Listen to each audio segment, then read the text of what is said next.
G'day there, Jess here, and tonight we're going to look at this lovely book, Wildflowers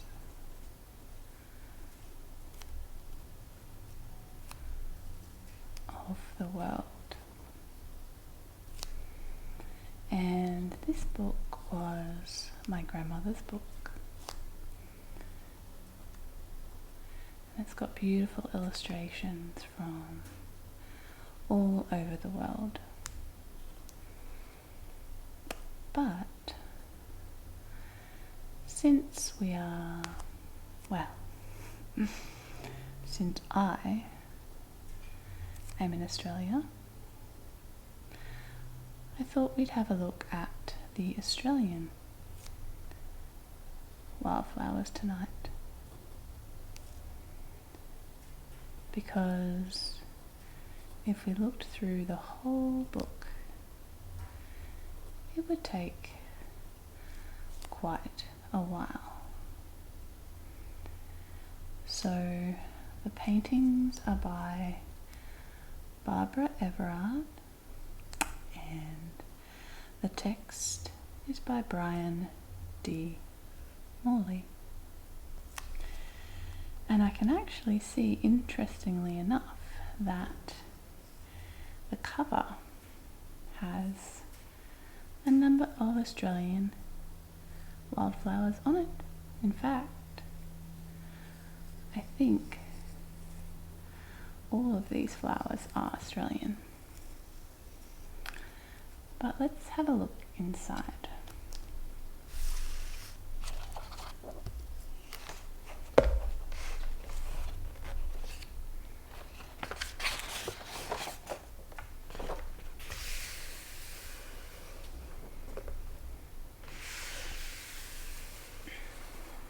So this is a flower from Southeast Asia,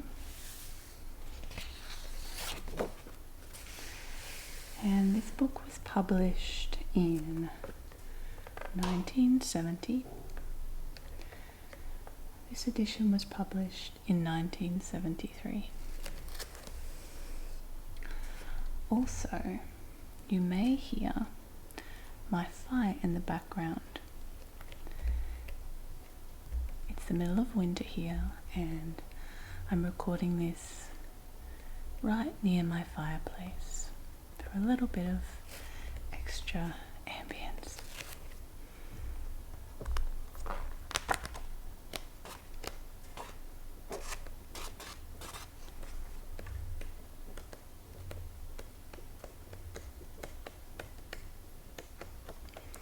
So many beautiful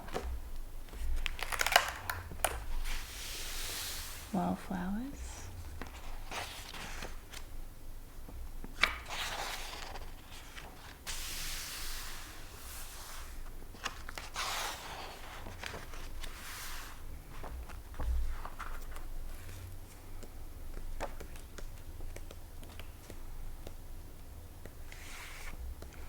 Have you got a favorite?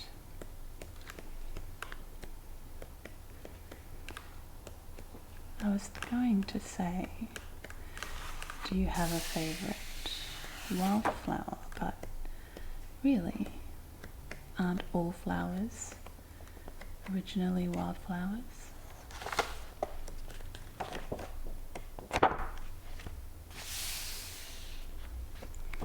So tropical in Central Africa, Himalaya and China,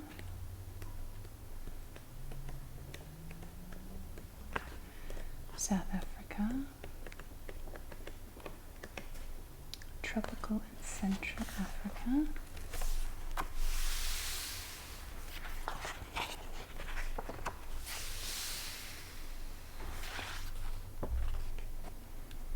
Australasia, here we go. So let's find, here we go.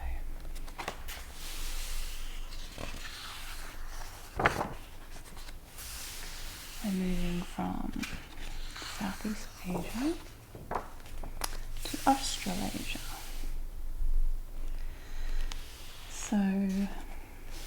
we have some plants from New Zealand here.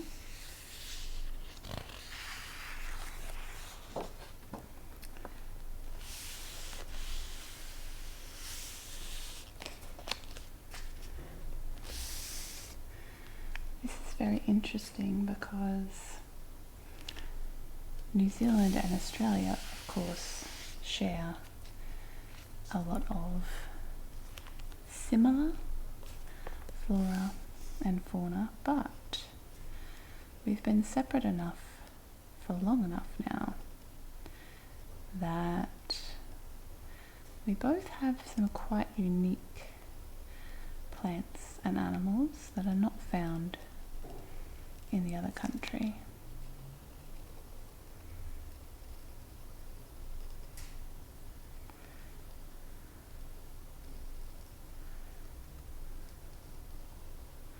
Even though we jokingly say that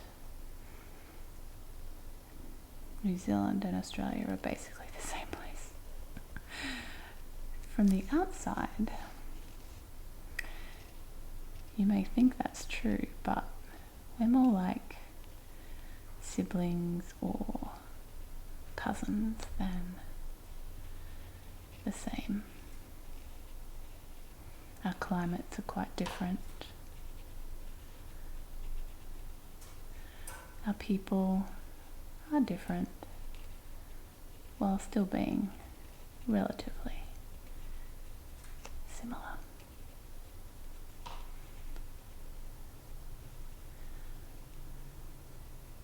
I love New Zealand. It's a beautiful country. If you ever get a chance to visit, I highly recommend it.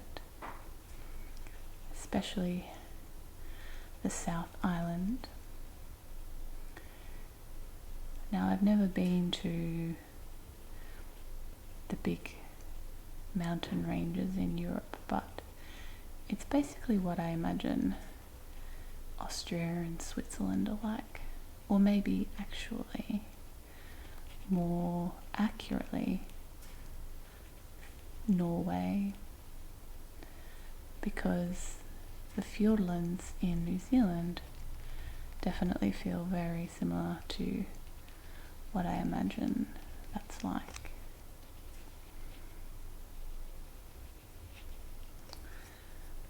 So,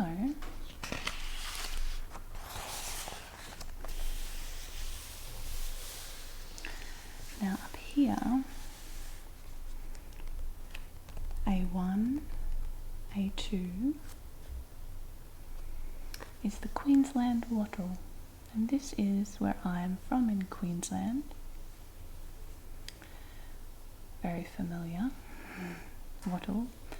Australia has many different wattle species, but they all share, at least as far as I know, they all share that beautiful yellow colour that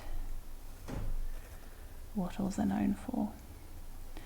And wattles are made up of these little puffs of yellow happiness that cover the trees when they're in flower, and I believe are not ideal for my fellow Australians who have allergies.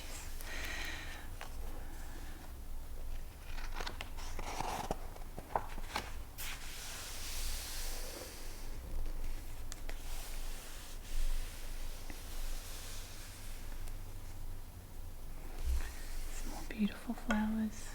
It's funny, we don't often think about Australian wildflowers really, even here in Australia. We we grow up with a very Eurocentric culture.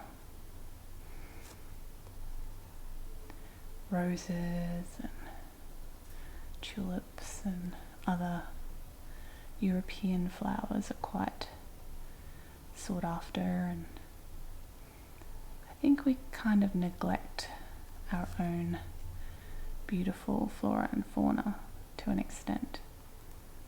Well, maybe not the fauna. That seems to be something that is quite well known overseas for sure, and in Australia. But the flora, most people have probably never seen most of these flowers and don't even know what they are called. And in fact, many Australians, including myself, couldn't necessarily tell you what these flowers are just by looking at them. There are some, like the wattle, that are well known, but there are many that aren't. Now this is saying that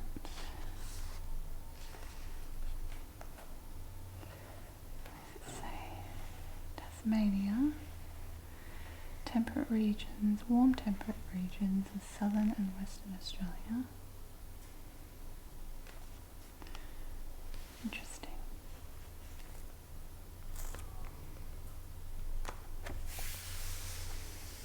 C1, that's an interesting looking plant.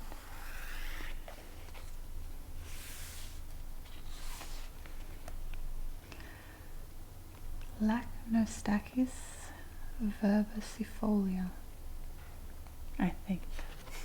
It's been a long time since I did Latin in my science degree. Ooh, I love these.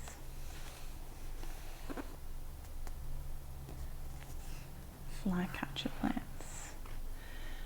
Very small flower and then a long stem down to the pictures at the bottom.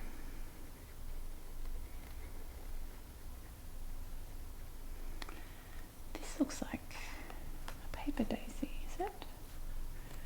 A flannel flower. Oh yes, that's it. So these are called flannel flowers because, I don't know if you can tell from the picture, they're very soft and fuzzy, like flannel sheets, flannel fabric. Soft to the touch. I don't think I've ever touched one, but I've seen video of them, photos of them, heard of them.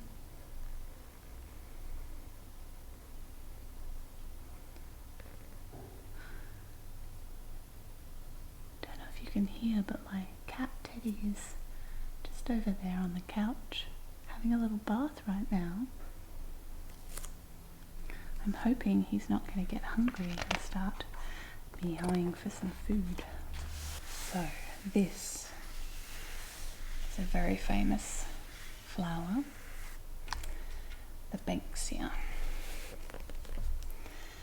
And over here it says, the famous English naturalist and patron of science, Sir Joseph Banks, who sailed with Captain Cook on his first voyage to the Pacific, is honoured in the genus Banksia. Until this moment, I did not know that's where the name came from, which contains some 50 species found throughout Australia and into New Guinea. Its dense inflorescence spikes, which open from the bottom upwards, have been estimated to contain more than 1,000 flowers each. One of the first species described, B. serrata, this one, grows wild in New South Wales, where Banks and Solander discovered it in Botany Bay in 1770, and in Victoria and Tasmania. So we have Banksia in our garden. It's not this one, it's a different one, but they all share the same type of flower with all these little tiny flowers on the flower head if I planned ahead, I could have actually brought one in to show you because they are flowering at the moment. And they all share these little spiky leaves. And they are, I will warn you now, quite spiky. So when you see a Banksia, if you ever do, just be careful you don't get spiked by these leaves because they are a bit ouchy.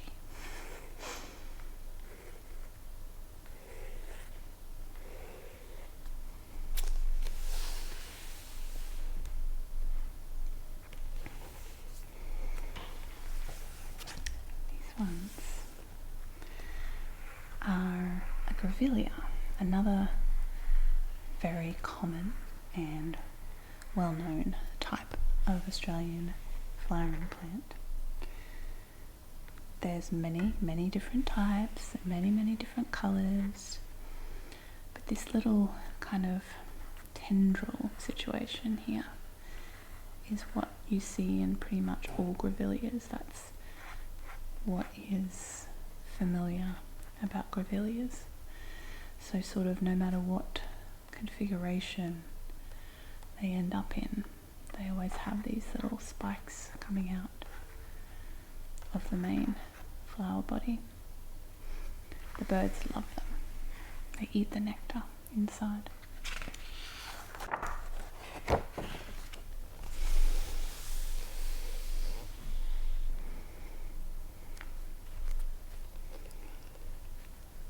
Christmas tree, this one's known as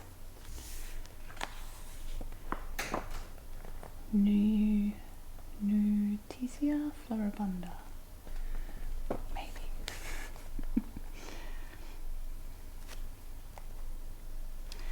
It's a parasite in the mistletoe family. Confined to Western Australia, it is called the Christmas tree because of the masses of bright orange blossom at Christmas time.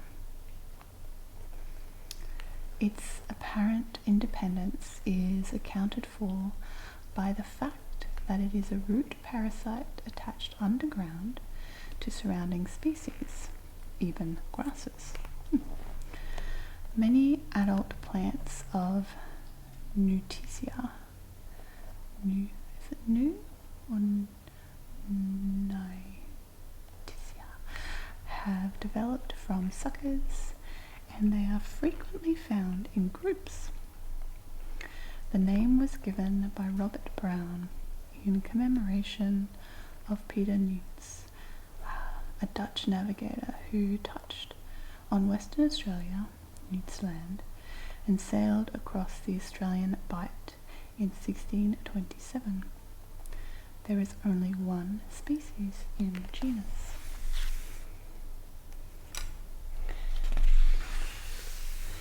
Not one I'm familiar with because it's from Western Australia, which is very far away from where I live, and I've only been there twice, briefly. Imagine, what's the distance? It's kind of like New York to LA. East Coast to West Coast in America, except perhaps a little bit longer, straight across, with very little in the middle.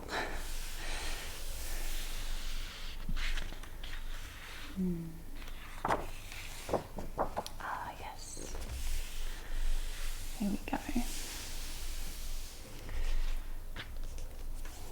Some eucalyptus, a word no doubt familiar to many of you.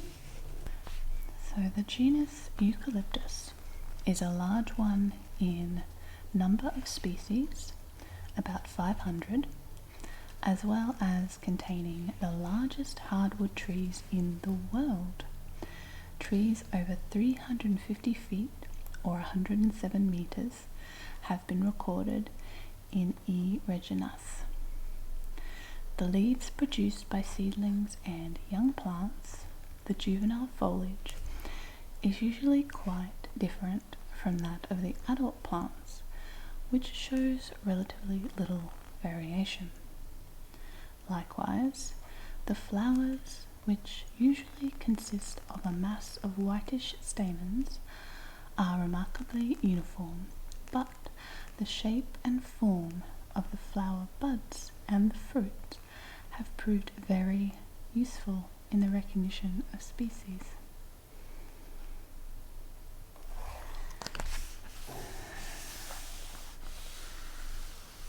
The red-flowered gum is this one of the most widely cultivated.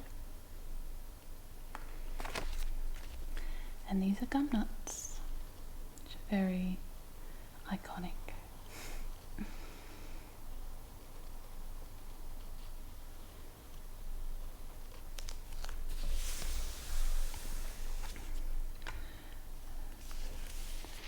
This is a very common plant as well, the callistemon. So this is B. Where are we?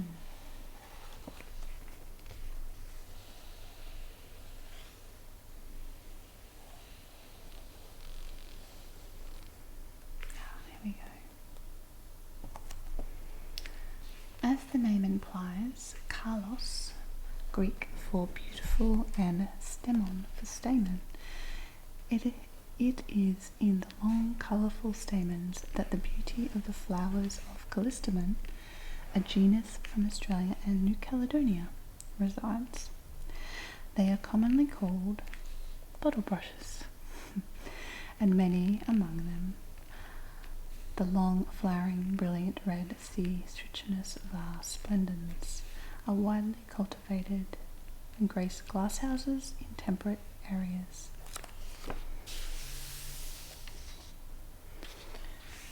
So the bottle brush is very common,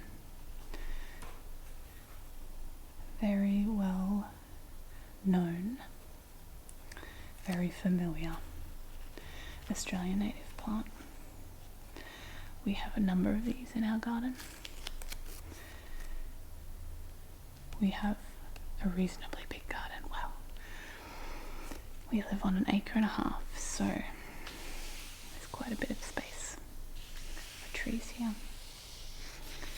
We have a lot of Australian natives, but also some exotics, although we are trying to do more native planting.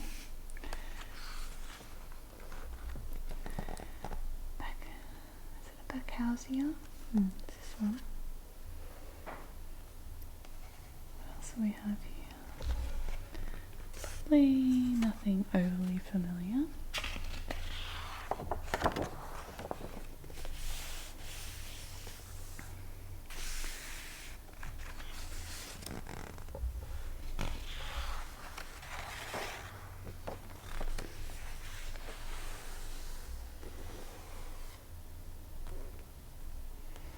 Now here is a paper daisy. The thing my brain thought the flannel flower was earlier for some reason, but they are quite different. And they're called that because they feel like a heavy paper. They're quite stiff. And I have touched and seen these in real life before. They are very good for if you want to save and press flowers. They're an excellent choice because they retain their colour and shape quite well due to the type of flower.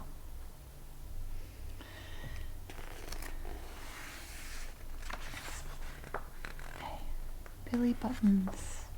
So these ones. These might be, well, they're a little bit familiar to me. I'm trying to think if I've ever seen one in real life. I'm not sure.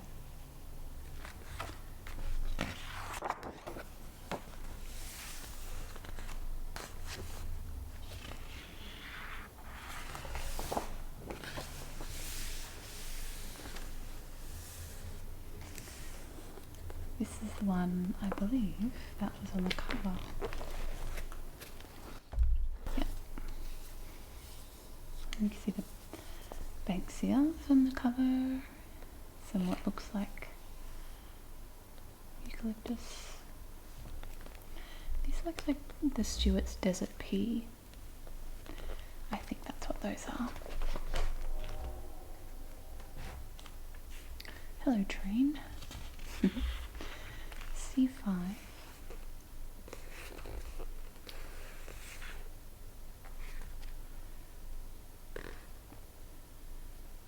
Let's have a look here. Quarter lines. That's the first one here. The A's. These are quarter lines.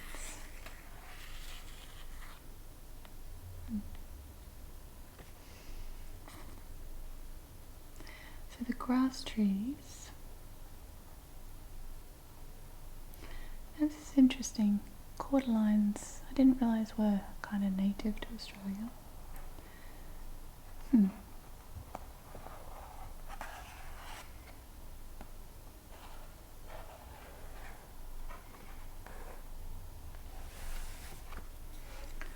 So these are grass trees. They're very cool. And these flower spires can get really long. These are Kangaroo Pool. And they are a native of Western Australia. And they have very fuzzy flowers that look sort of like kangaroo paw, hence the name. I tried growing some of these once, but it did not work for me. Maybe I wasn't, let's be honest, I wasn't terribly green thumb back then. So maybe if I tried again, I'd have a better deal.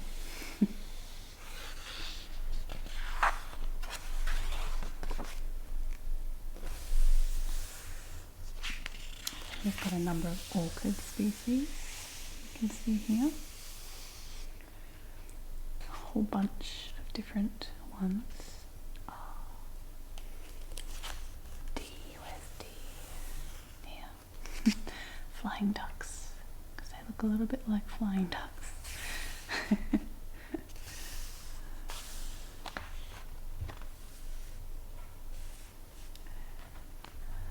So Kalenia negrita, called flying ducks, is a native of Western Australia.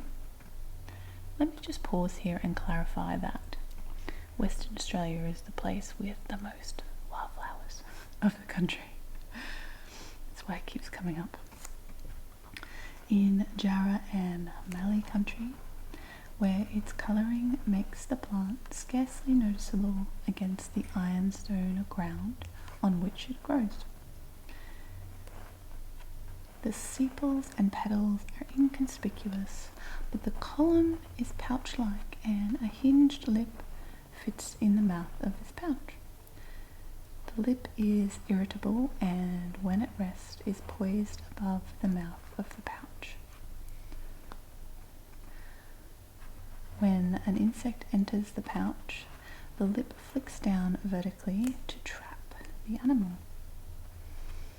Inside the pouch, the trapped animal picks up pollen before it is able to escape, and in this way, pollination is facilitated.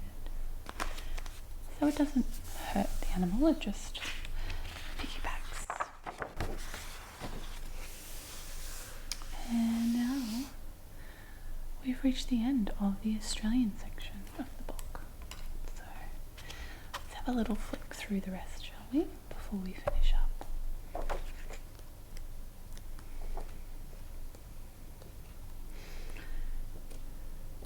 I wonder if you recognise any of these other flowers as I flick through. I recognise some of them, like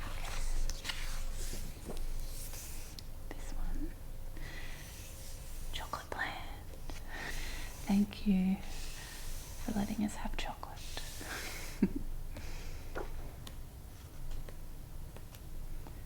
Central and South America.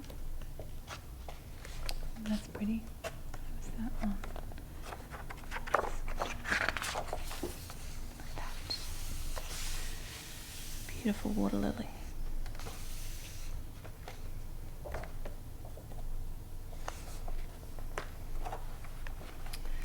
Iris, very familiar, exotic to us here. Oh yes.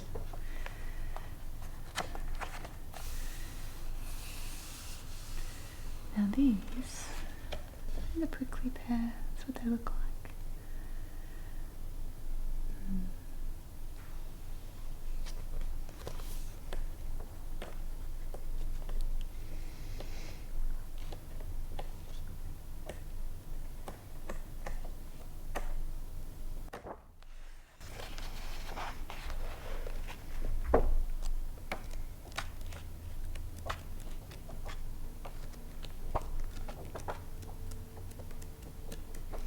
So many beautiful flowers.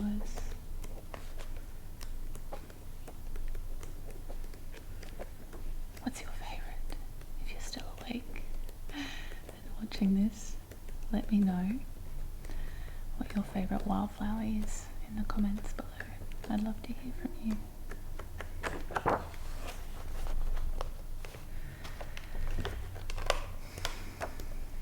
And if you enjoyed this video, put a thumbs up and let me know that you enjoyed it, and I'll make more like this one.